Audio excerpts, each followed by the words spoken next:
Good morning, good afternoon, good evening, whenever and wherever you may be. My name is Geraint Rhys Benney, and this is Benny Babbles, the podcast. And my special guest tonight is author Leighton Jarvis. Hi, Leighton, how are you? How are you doing? Not too bad, dude, not too bad. Yes. Welcome to the show. Thanks for having me. No problem at all. It's been a while since we've had a proper chat, and lo and behold, you've wrote a book.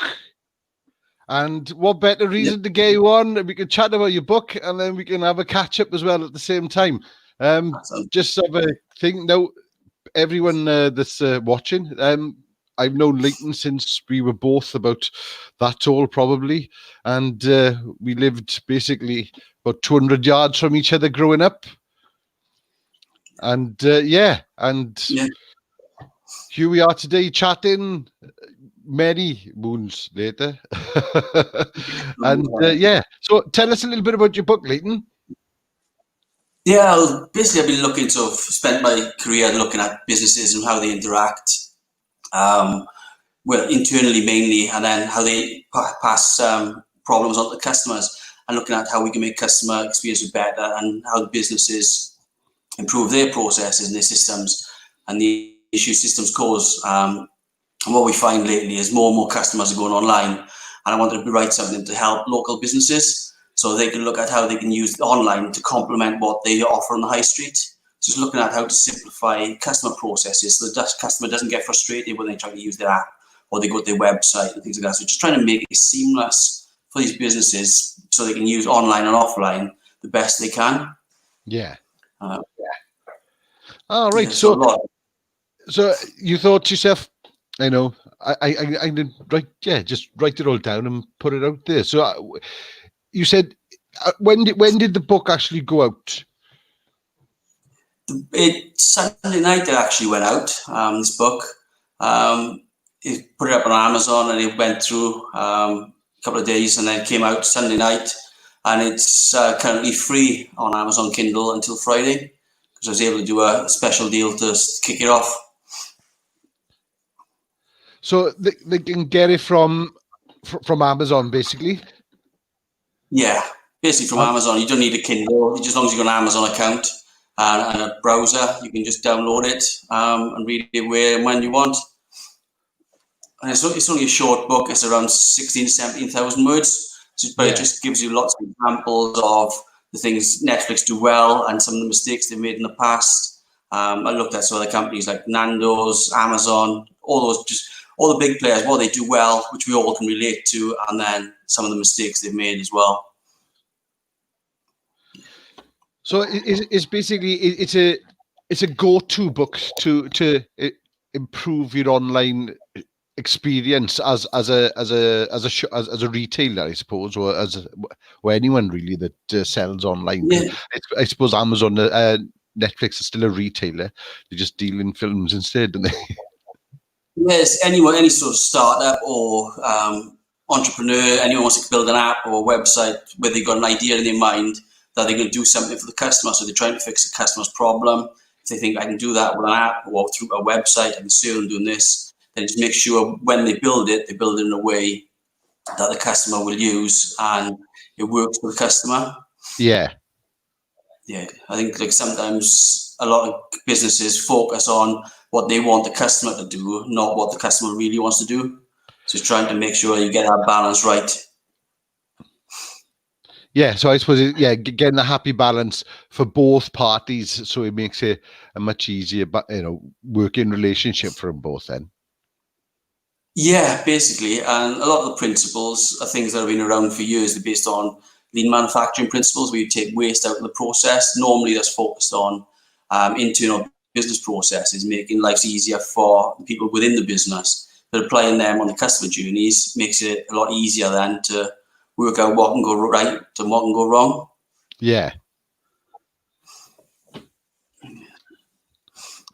Right, so because like you sent me the beginning of the book, and I read, so I got the gist of, like you said, working with people, looking at companies such as Amazon and Netflix and all the big companies where they can afford to make the mistakes, and then we can learn. You by analyzing it, then you can teach your local businesses to learn by the mistakes of the bigger companies, then, so it saves them having to make those. It's basically like one of the examples in the book is looking at not Netflix, Nando's, where they got their app for the points. Shows where in there you used to load the app, and it show you how many points you've got and what you can actually order for free. Then they made a change where you had to sort of load the app, click a button to go into the next page to show you points, which is the same as the first page. But then you got to scroll down to click a refresh button to actually get what you want. And like customers sort of were slating the app for the fact that they made mistakes. They went in thinking they had points that they've already used because they didn't know that to click in to go through all these things. And it's businesses like, you think Nando's is a massive business, they would have thought things can go wrong for the customer. So just looking at how you can avoid that, avoid putting extra steps, pointless steps in. So just look mainly at why the customer uses the app or why they'd want to. So with Nando's, customers launch it because they want to see points. I know you can look at the menu, but the main purpose originally was points. They went away from the main purpose of it, and then made the first part of the book is looking at what is the purpose, how are you helping your customers, and then he just builds on that as he goes through. Yeah, because I suppose with it is everything these days is online, and especially the way the world is at the moment. We don't know how it's going to go, how it's going to be going back. And I think people's experience, especially online with companies, is important, because that's going to be, instead of going into the door now and having that experience, it is going to be online using your mobile phone or buying on your PC or laptop. So making that the easiest experience possible, I suppose, is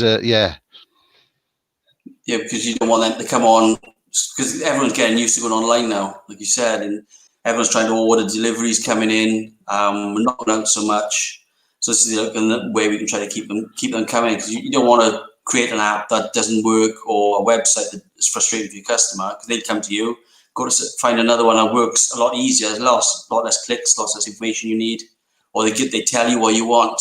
They're going to go to that one rather than sort of your one. It's just making sure you get it all right. And that's why I started the book last year and put it on hold because of a number of reasons. And then when all this happened, I thought I really need to sort of settle down, get it out.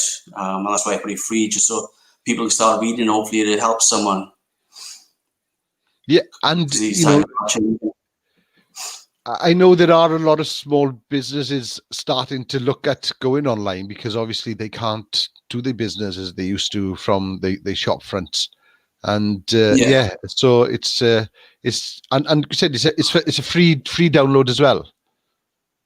Yeah, only till Friday, because that's all I'm allowed. But it's free at the moment. I think like some businesses, you don't have to go fully online, because like it could be like an interior designer. If you set someone up, someone can take pictures round, you can update them and send them back. Just anything to get them there, even getting the right information, because people are searching for things like hardware stored on the street.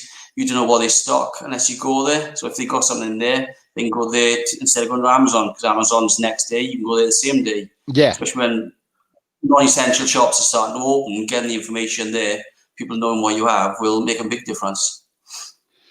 And it is important to have a social media as well as kind of experience presence, I suppose, for small businesses. And I think lots of them forget about how important it is, because if you were not doing it, you're not the opposition, you're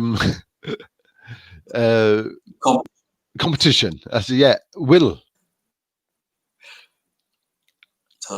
they will do it. And it's, at the moment, being online makes a big difference.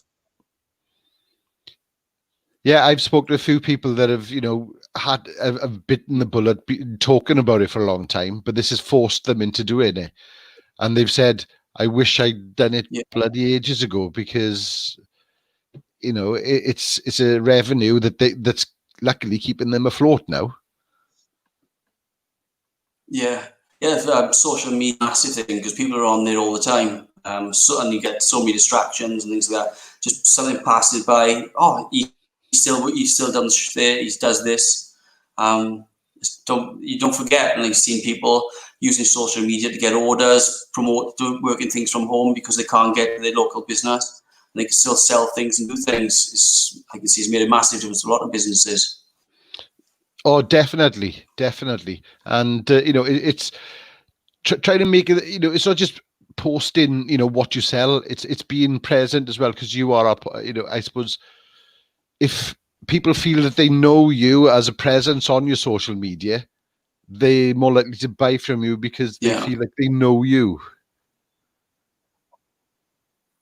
Yeah, definitely. I think I saw a good example is a kid's hairdressers in Neath, just before the lockdown. We realised how serious it was. People started to panic and needed to get things, and she was offering to sort of babysit kids for an hour for free while they went in to get their essentials, so the kids were safe. And it's like, I thought that's amazing.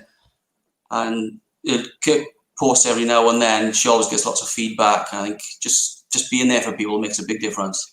It is. You got to think out of the box, especially in the environment we're in now. You can either sit back and say, "Oh well, let's just see what happens," or you can think, "Right, let's take advantage." Not take advantage, because it isn't taking advantage. It's just thinking out of the box and moving on to the next stage. Making the most of the time. Making the most of the time that you got. That's right. Yeah. So you just got to think, like you said, think of the box. There's what was I going to say then? Have you seen sort of any changes in people's behaviour during the lockdown with work, the things they do online? The only thing I can see, within a bank, is like customers don't check the account for early in the morning. Customers originally, they used to wake up, check the alarm clocks, so like 7:30, they check their phones straight away, check their accounts. But now what we see is customers are logging in later, as obviously if they're on holidays. They don't worry so much before a bank holiday or after a bank holiday, because you don't care how much you got before to go away for a weekend if you can't go away. So it does make a big difference. Customers logging in later, things like that. They don't get to it as soon as they wake up because they're not commuting. They don't need to worry about have they got enough money for the train or the tube. Yeah, that's the main thing, and I've seen. Have I got enough for my dinner? And have I got enough to get to work and come home, kind of thing? Which I do. I used to do myself in the morning. I'd check. I'd be catching that train to Cardiff at 7 in the morning, and where I used to go to the bank, now I've moved on to the new generation. I've got an app on my phone that tells me, so I don't even have to go to the bank anymore. Yeah, but I think. No, it's been a big so you broke up then. Oh, so I would say during the lockdown, but then I've hardly even used that because I'm just not spending. I know I'm not spending money. It's only when bills are going out I might look a couple of times. Oh yeah, that. But yeah, so I suppose it is going to change people's behaviour. Yeah, it does. I think there are a lot of people who are worried about money at the moment who will be checking their bills, but there's another proportion who are spending, travelling. So there's no need to worry straight away, or there's no urgency because they don't need to check. Yeah. So how are you how are you coping with lockdown? Fortunately, I mainly work from home anyway. I used to be working from home full time. I started going into an office end of last year, a couple of days a week just to try and break the routine up. But it's not too bad, and having kids and dogs running around definitely helps. So it hasn't been too bad. And we were saying, talking The only earlier. thing really for me. Go on. I'll say again. Oh no, I thought you were saying something then. I was going to say, carry on. Oh. I got lost track, I think. Yeah, we were saying earlier that you were hoping to move. Yeah, just hoping. Me and my wife sort of split up last year. We're still in the house. We sort of I was trying to work, but around Christmas time we thought we needed to sort of go separate ways. Well, living differences anyway would be the best for the kids and everything. But sort of with the lockdown, the people are buying off. We're trying to get a place to rent. But obviously that's been a bit harder. People who were before the lockdown were able to move, but you can't do that. A lot of estate agents are still closed. So I'm just sort of stuck in limbo.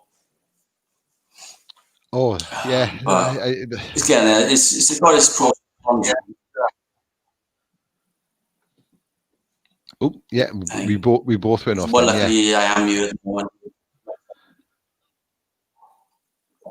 Yeah, I think sort of being here in the way, even though I'd rather be in the house, I'm still here and with the kids 7 days a week, where if I was there I wouldn't. So it's up and down, I think.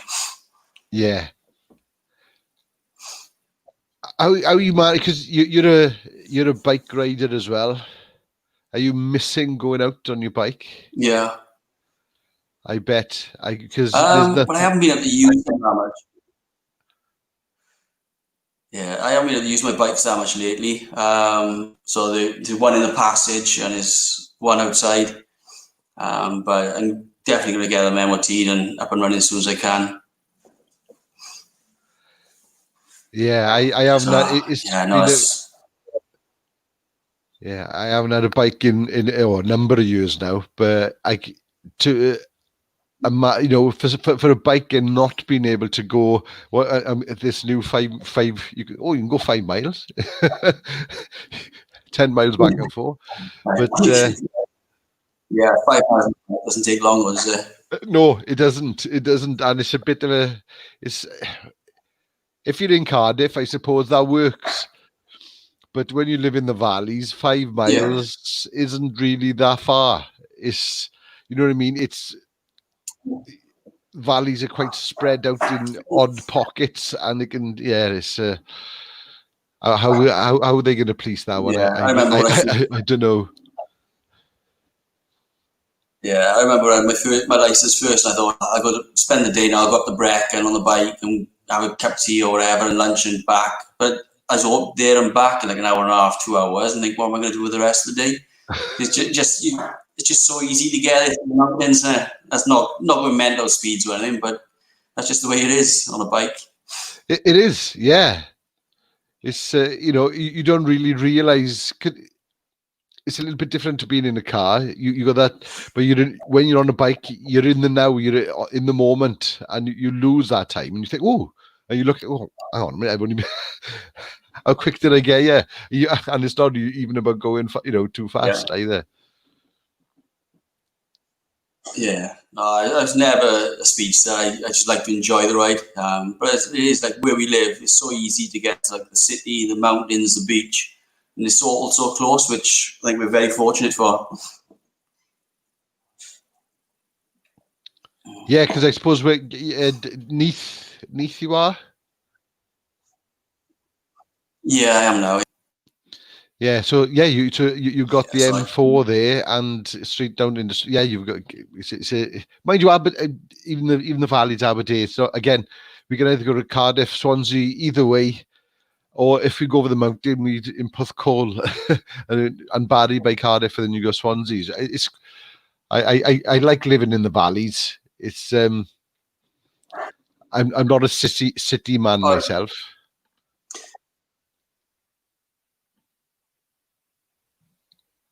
No, I can't fault the valleys.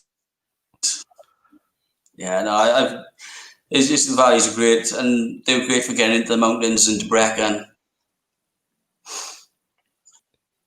Yes, yeah. I said I try and yeah, I'm still here. Yeah. Still here. Yeah. I try and even easy on my then. Yeah, even in the car, I try and go up to Brecon as often as I can.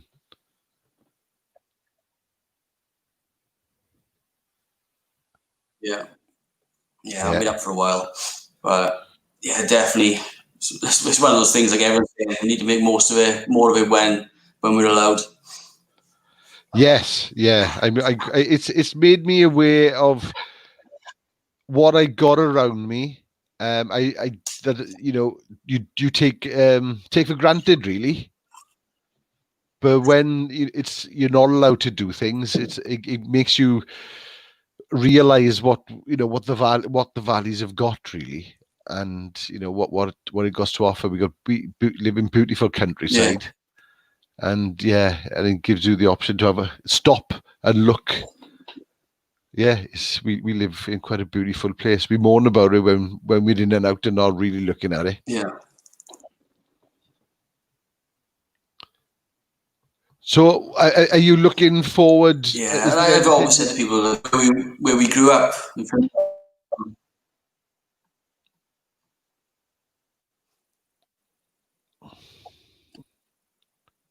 Oh, yeah, still you. Say that again. Yeah, no, carry on what you were saying, because I spoke over you when you said. Yeah. Yeah, no, you're saying about the valleys now, like where we grew up. When we were young, you could just walk and go back doors pretty much onto the mountain, and it was amazing. I've always told people how great that mountain was in Fernhill. Yeah, it's all around there. We used to spend hours and days up there climbing the trees. Yeah, climbing the trees, playing war in the ferns. And that was even in the teens. Yeah, it's good old days. They were. We're looking back at them now. It's like, you know what? Yeah, I thoroughly enjoyed my upbringing. I think I feel quite lucky to have lived where I did. Yeah. At the time, you don't appreciate it, but when you look back, it's it is. So, are you looking? Yeah, and that was one thing when I started looking for houses, was somewhere.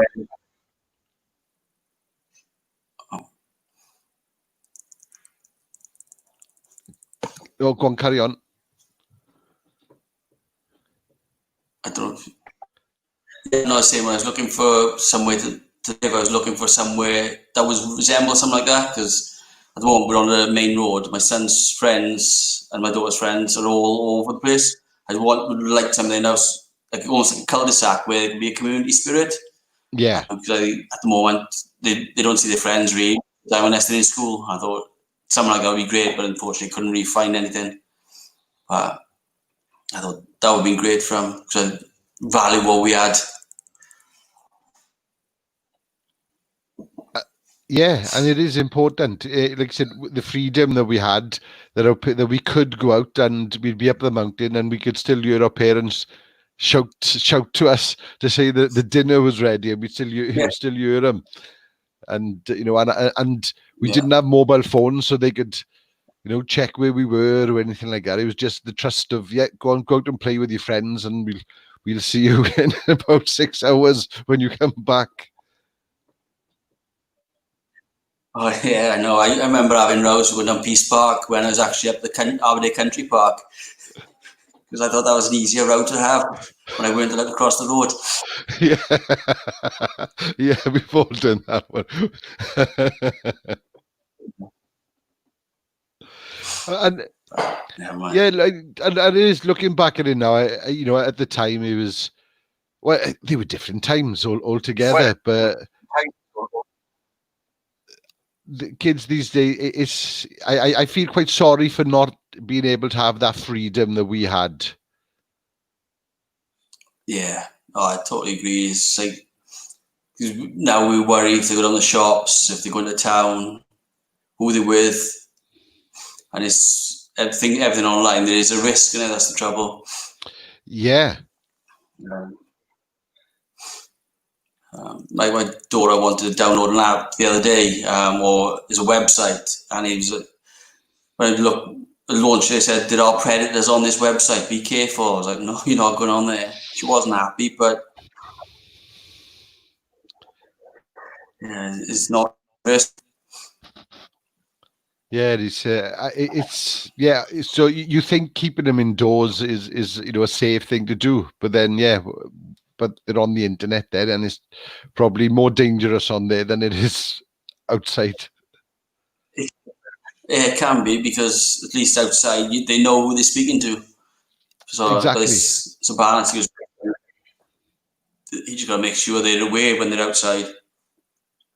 And when they're inside, like my son does play Fortnite, where his friends do from school, and a lot of the time they are all together, speaking together, so it's not so bad. But people worry about Fortnite things, but it's awkward to stop him when his friends are there from his class.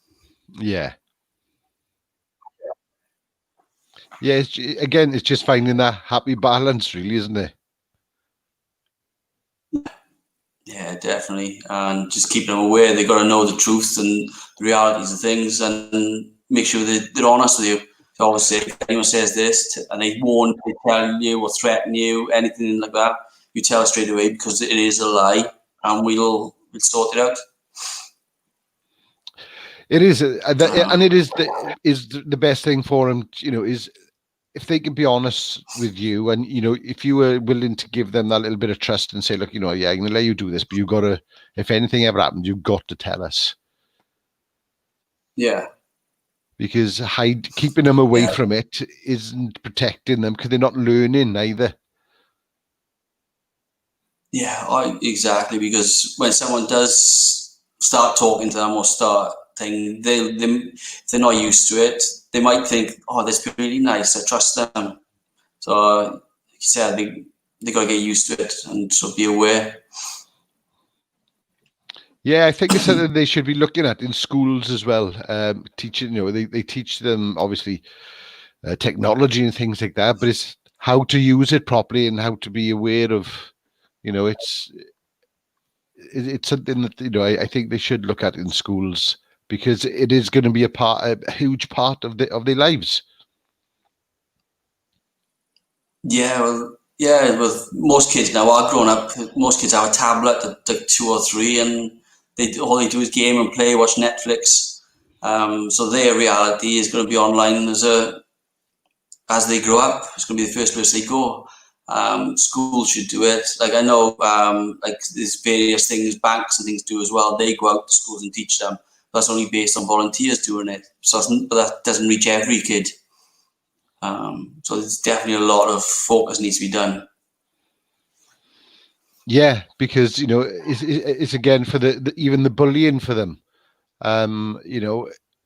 Online, when they when we were in school, if we got bullied, we could go home and we'd escape from them for a few hours until the next day. But they don't even get that these days, because it follows them on their phone. Yeah, especially some of them are just totally addicted to social media. It's like constantly looking on Instagram, totally on Snapchat, and they were and Facebook, and you just constantly get messages. You can't turn it off. And the thing is, with apps like that, you get a dopamine hit. It gets addictive to look all the time, and seeing those things will knock you back. Yeah, it is. And that's. Yeah, I think it's about teaching them now, sort of, how not to take things personally. It's because they're losing that art of conversation, talking with each other. As you'll know, and I know you can have a conversation. You understand each other's emotions. You understand how you're saying it. But when it's written down, you can take that in any way you want to. And and that was one of the biggest for me when I started working from home. It was just you couldn't relate to people, couldn't understand how things were working, and that's in a professional capacity. That wasn't sort of through social media or any trolling. It was just trying to have meetings over the phone. You lose the emotion. You can't see whether someone's pause is them thinking or them thinking it's good or bad. I think as well big thing with like social media is punctuation and things. If someone doesn't put a comma in the right place, the sentence can mean like 20 different things. I'm one of the guilty ones there. So, but I if I write something great thing, I always have someone to check if I'm complete, because I always leave them out. There's a difference of helping Jack off a horse and helping Jack off a horse. Yeah. And the funny thing is, when I was looking I put an ad out for an editor for the book. You wouldn't believe the number of people who come back with spelling mistakes. And I'm not the best at English, but I spotted them straight away. And some of them were asking for more money than I was offering. I'm like, yep, you're gone. Next one. Yeah, I suppose in that position, when you're replying, you really want to make sure that everything. I really couldn't believe it. It was nuts. It's quite comical, really, if you think about it. Yeah, I know. I couldn't believe, but yeah. That I find that is amusing. Yeah, you want a copywriter that can't copyright his own stuff before he sends it, or she. So they only reply like a paragraph, and I was like, bloody hell, why? It just doesn't make sense. Like some of them, you'd think they'd have a prepared reply, but God, no. They need their own copywriter. Yeah. There we are. There's a job for somebody out there, copywriter for a copywriter. Yeah, that'd be a good one. I check their what's it called? Their proposals. I suppose somebody could make a job of it, probably. So, are you looking forward to getting sort of back to some sort of normality? And I suppose it will be a fresh start for you, really, because with moving into a new home. Yeah, it'd be good. It'd be nice to just chill, get back to things I used to do, like play bass, try and get into that a bit more, get out my bikes, just go and see bands more often, because I love live music. Dogs are just gone mental. And they do. Yeah. To try and get a balance of things. I'm trying to make sure I do things with the kids as well, and or it's just getting it right. I think it'd be nice change. Yeah, you see if she's trying to come in. Go on. I usually get attacked by my cat halfway through, but I fed him early tonight. Yeah. Stars, yeah. Oh. Yeah. He's missed you. No, see, this is what I love about dogs, is the fact that they might not have seen you for 12 hours, they might not have seen you for 12 minutes, but they give you the same greeting. Yeah, no, she's been upstairs for a bit. She's a very nervous dog. Something's freaked her out earlier, so she's been upstairs hiding. Now she'd come back. Oh, love her. Yeah. Just a motorbike going past too loud, or a car backfiring, and she'd shake like you wouldn't believe. Yeah. What is she? Is she? Well, she's meant to be a jug, but I sold the wrong dog.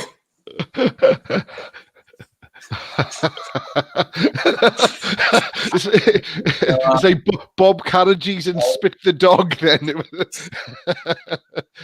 The way Yeah, I wanted a jug, but that's what I got. She's a lovely dog, wants to play all the time, and is full of affection, as you can see, but yeah, we took her to psychologist, dog psychologist and everything, and apparently she'd been mistreated in the 9 weeks before we saw her. And that's why she's scared of everything. She's scared of bags on the street. Oh, love her. So she's quite good. Yeah, man's best friend. I miss having a dog. I haven't had a dog for a number of years now, but I had my last one for 12 years, and he used to come everywhere with me. Oh, God. And that's why I haven't had one for so long. No, the thing is, you do get attached, and it's the trouble, and it's hard then if they have to go. Well, when he went, it got so bad that I had my son move in with me. So it must have been, it must have been bad. Yeah, no. Yeah, I can't imagine that. What dog was that one? Boxer. It's a boxer, Mr. Fisher. Oh, yeah.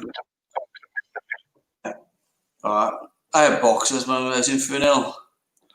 That's right, you did. Rex, you had Petra. That's right, you did have. Well, because of we had a couple.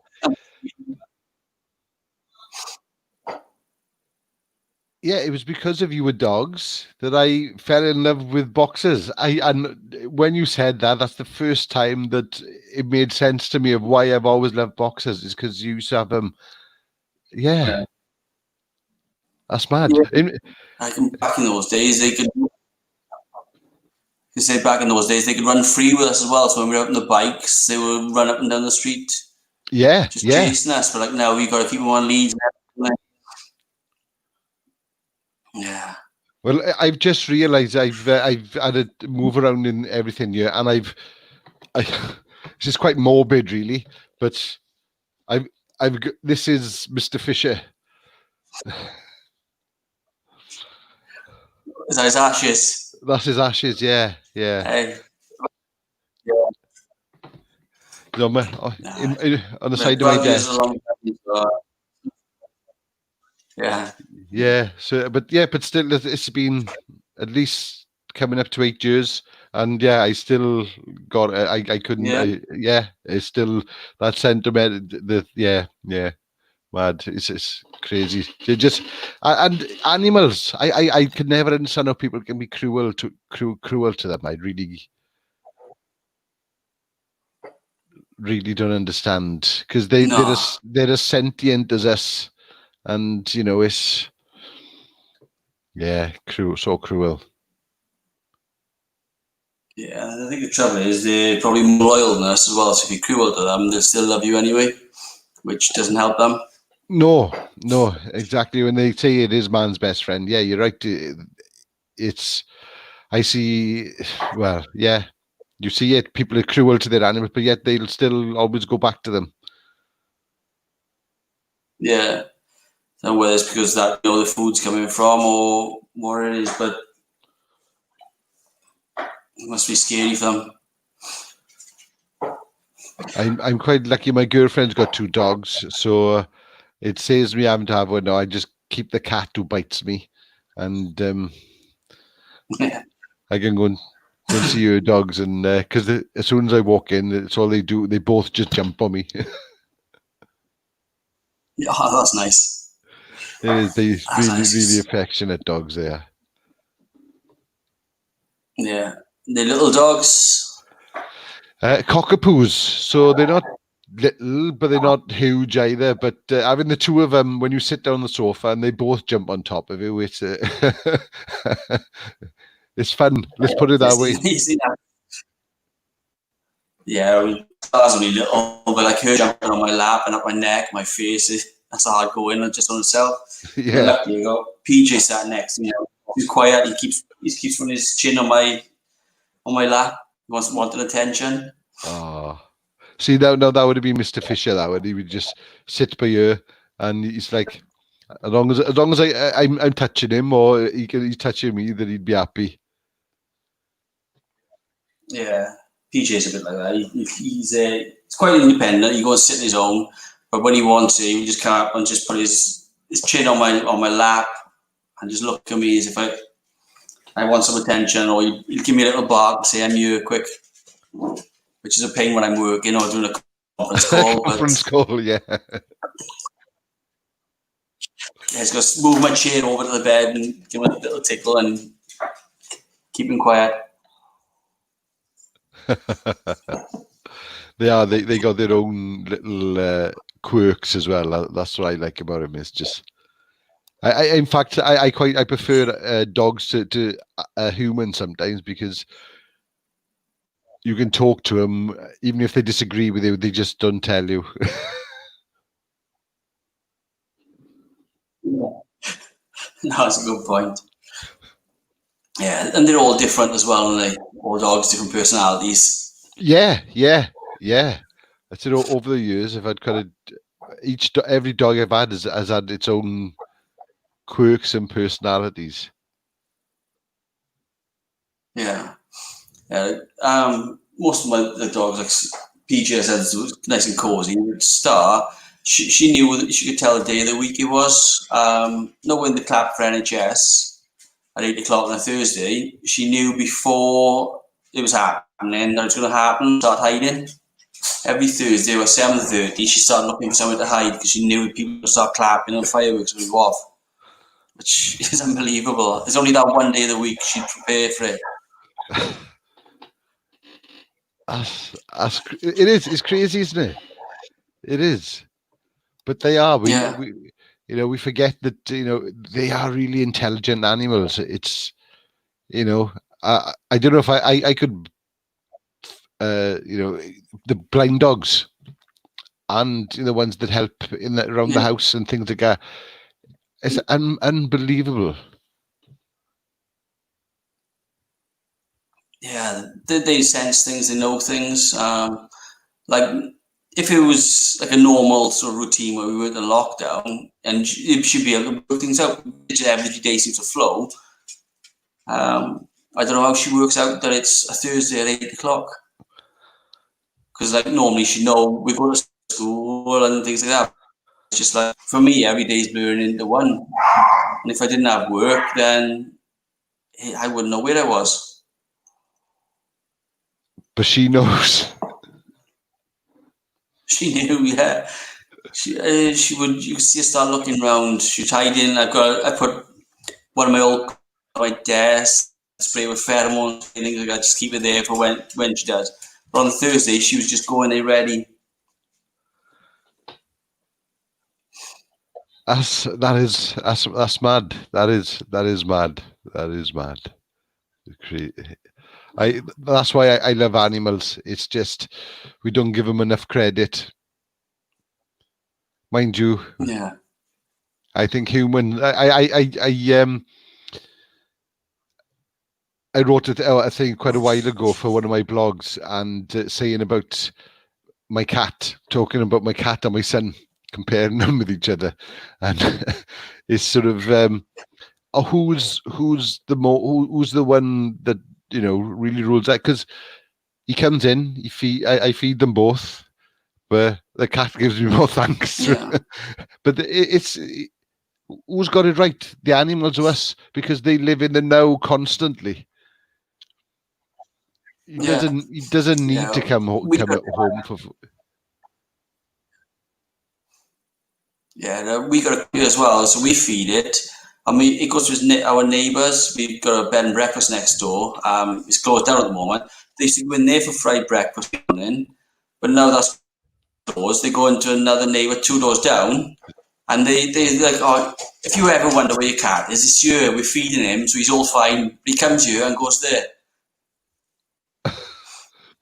Yeah, he does. Sadly, that she passed away just before the lockdown, and the old lady across the road, and I used to give him his breakfast, and then he'd go over there then. Yeah. And she'd say to me, "Oh, I fed him." I'm like, I fed him. I said, I have fed him, honestly. Yeah. No, I think they can't. They leave. If food's there, they eat. When that's the thing with dogs and cats. Yeah, mind you, I will as well. Pardon? I will as well. I'll just eat if it's there. Yeah, I'm not too bad, but sometimes I do overindulge. I thought I was going to explode tonight before this, but man, I've been okay. Well, I've lost a few pounds now because I put on a stone in the first couple of weeks because all I was doing was eating. I had nothing else to do. I just sat there. I was playing on my Xbox, eating, and I got on the. It's not very often I got on the weight scale. I got on. And I was like, oh my god! Like I knew I'd put weight on. I could feel it, but I hadn't realised that I'd put a stone on. But I think I've lost about 4 or 5 pounds. So I need to exercise. That's my. That's crazy. You want to get one of the Xbox Connect games? You can just start doing some of them. That's what I did when lockdown. I dug out an old Xbox 360 and started jumping around in the first couple of days trying to do some of those things. But I've hardly touched it lately. My son was doing it more than me. Oh, I should love my Xbox Connect. Just something because I used to do it. Yeah. And the Wii as well. I should love playing. Yeah, I ordered yeah. I never played the Wii. My son had one for Christmas, and I don't know, a couple of years ago, and he loves his PS, but he wanted a Wii, and he's asking for a Nintendo Switch now. But I'm like, what's the point? You don't want to use it. Because he had an Xbox One, and he still prefers his PS. Yeah, I get him. I've got an Xbox One now, and I wish really that I'd bought another 360 because. I miss playing my old games, so I think I'm gonna have to get an Xbox, a 360 again at some point because I got my Switch. It's under the table, but there with all my old games. So yeah, I think I'm gonna have to. And you can pick them up for next to nothing now in cash converters. Yeah, when they open, right? Yeah, and the games for them are so well. They are. Oh, I hadn't thought about them not being open. No, I'll have to do eBay. It'll have to be eBay. Yeah, well, I think Game is supposed to be opening in 2 weeks. I got an email off from earlier saying the stores are opening in England and Wales. I think Game is on the 19th. All right. Of the month. So some of them are coming back. Well, yeah, so that could be handy. It's going to be interesting to see if the customers go back or whether they're going to stay shopping online when lots of these shops open back up. Yeah, I think it's going to be a bit of both, isn't it? Because still a lot of people are going to be apprehensive. Some are going to want to go out and look because looking at what things are on a shelf gives a different experience to try to scroll through a website. But I think it's just the fear factor, I think, is going to be the one. It is. I like going to a shop. I like to look at it, pick it up, see that it's real, the thing that I'm buying, rather than I don't like buying online that often, if I can help it. Yeah, I do buy some stuff. Used to be mainly because of work, getting time to go to shops with the pain or doing stuff with kids on the weekend. But clothes especially... I've never ordered clothes online. I bought a couple of things which haven't fit. But seeing them on you is a big difference to seeing them on a model, just folded on a page. True. I've ordered a few shirts offline, and I've gone, that's nice. I like that. That's great. And then when it's arrived, I put it on, and it's like, no, it's not me. But that's why, I'd like to go to the shop, try something on, have a parade up and down the shop. Yeah, it looks all right. Is my belly sticking out? No, it covers it. Yeah, I like to go to the shop to buy it. Now, things that I sort of get for the band and things like that, like, mics and things like that, I don't mind buying online because I haven't really got a clue what I'm buying anyway. So I normally just ask somebody what's best and they point me in the right direction. But as in clothes and things like that, yeah, I'm with you. Yeah, and like for the band, if you do Amazon, you can see ratings, what customers rated the product. So it gives you a bit of confidence as well. Then, like if you go into a shop and you pick something up, you have no idea if it's any good or not. Which would be good if shops could actually build that into their process. What's the customer feedback on this? But we'll see. Yeah, I suppose, and they could now with, by just having a tablet there or something, or giving them a run, because I when it comes to QR. Yeah, because I'm useless with electronic stuff. So when I go to the shop, they just talking mumbo jumbo to me sometimes. So it's easier if to go online and read reviews, because people give you an honest review. Yeah, that's one of the big things that works for Amazon. People see what people review, what they rate it at, and you buy with confidence, and Yeah, totally. See, we came all the way back round to buying online again. See what we did there? Yeah, it wasn't intentional. So we got a new musical product coming up, or are you still, which ones you focused on at the moment? Not really doing anything with Elvis. I did try and put something together middle of last year with him, which was Elvis singing Queen. Right. But that would be nice. Yeah, but we never managed to actually get together and do something. So I've been with Infinite Space Theory now for the last I think it's coming up to 2 years now. But but again, that's just, we were finished the album, ready to go out. We had quite a few gigs ready, but I was going to take some time off. But we've all had to take some time off now. So I don't know what's happening with that. I think it's just, we just got to wait and see what's what. Yeah, because it's going to be difficult, I think, for gigs. Yeah, because crowded space, isn't it? You can't imagine sort of a music venue with 2 meters between everyone. No, that just won't work. Mind you, though, we are an originals band, so we should be okay, because no fucker ever turns up. I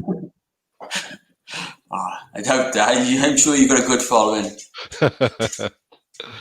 Oh, it's getting better. It is getting better. It's a very unusual sound that we got as well. It's psychedelic prog rock, really, and some of our songs, the majority, I think the shortest is about 6 minutes, and we got a couple of 12, 14-minute anthems there. It's Very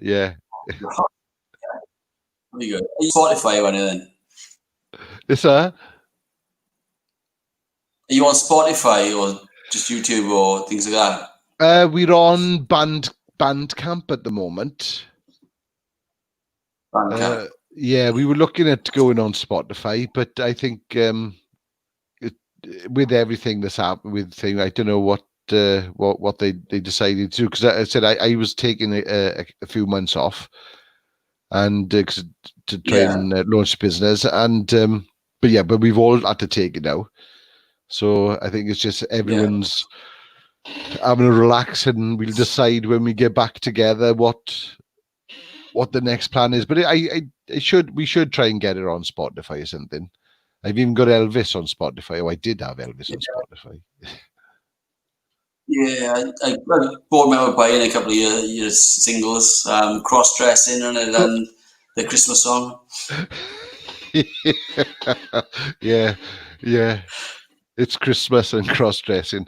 Two very unusual songs there. They were catchy, and Cross-Dressing was really cool. I was thinking of that the other day before I saw your posts about doing this. That's good. Yeah, well, it was I a bit gutted that we never actually finished recording that album that we done with Cross Dressing was the first song that we done with it, and we got two others, Lonely and Cold, which we recorded, and I've got them on my PC, so I just never released them, and another one called Fantasy, and Fantasy is it used to get us in trouble when we used to play it live because it's quite filthy, really. But in a loving way. The title like that. Yeah, quite filthy, but it's but in a loving way. But yeah, I think we got to add another six songs that we needed to go into the studio and finish, but we never managed to get in there after. I can't. The boys were doing, because they're all in. We were all in different bands. They were so busy doing that. Elvis was. We just said, "Oh, we'll have a year off, and we'll come back." And that was like 3 years ago now, if not longer. Yeah. Oh. One day. Yeah, well, the last time I saw you was a few years ago, playing in Neath. In which one was it? Was it the Duke or the Needham? In the park. In the it was like a park area. In the park. Oh, right. Yes. Oh God. Was that that would have been Britain Ferry. I think that was Britain Ferry. Yeah, that's the one. Yeah, that was a good gig. That was a good gig. It was Britain Ferry. Yeah, because we when we were promoting that gig, we were promoted as the Brian Ferry gig. All right. People were like, "Are you playing with Brian Ferry?" We went, so it's a few shots. Oh no, yeah, no, sorry, it's not Brian Ferry, it's Britain Ferry. It's in Britain Ferry, yeah. Yeah. It's a misprint on the poster. No. No, it's good. You can have fun. You gotta have a smile on your face. It's the only people that really can make us happy, as you know, is ourselves, and we can only try to make other people happy. They've got to make themselves. But yeah, no. Well, when lockdown is lifted, look, and you've started playing on your bass. Yeah. Maybe we'll have to have a chat, and I know we've talked about you joining Elvis in the past.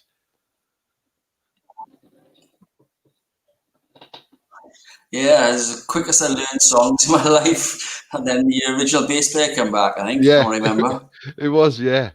So maybe we can, it's start afresh.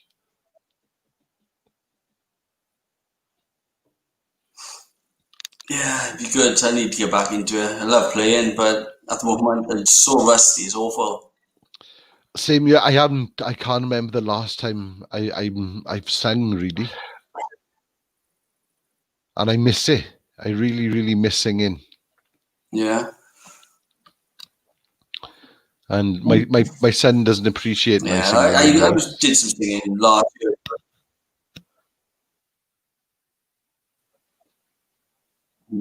I'm not allowed to sing in this house either. And that would make a big difference. Help my confidence and taught me sort of a bit more about how to use my range. So that was really good. Yeah, I do. I love it. That was the best thing about joining Infinite Space Theory. For like 12 years, I'd sung like Elvis for 12 years, and I'd forgotten how to sing myself. And they basically taught me how to sing as me again. Yeah. Yeah, I can imagine that would have been really strange. That's all you like a song. Yeah, it is, and it was. I just thought, oh well, that's the way that I sing now. That's the way I sing. I just do that Elvis-y kind of thing. But they helped me break out of my little comfort zone and push myself, because I was like, oh no, I can't do them notes. Oh no, I sing down here. I don't sing up there. But they've given me and it's like, oh, I didn't know I had that voice inside me.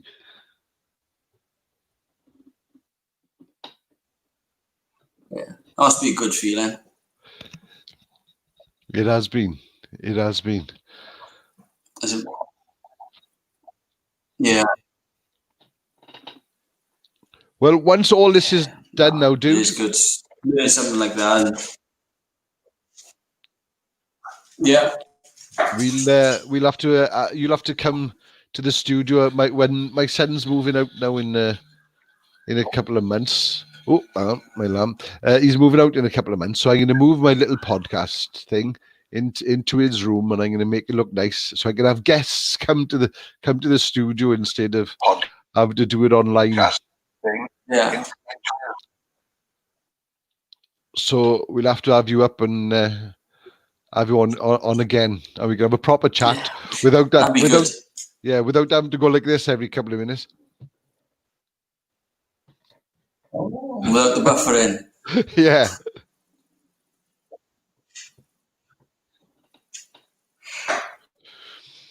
So if we give everyone a shout again and say if they download it before Friday, they get it for free, yeah? Yeah. Yeah. And then from Friday on, there's how much is it? I think it's $5.99. I think that's the recommended price what came up. Cool. But do what you do.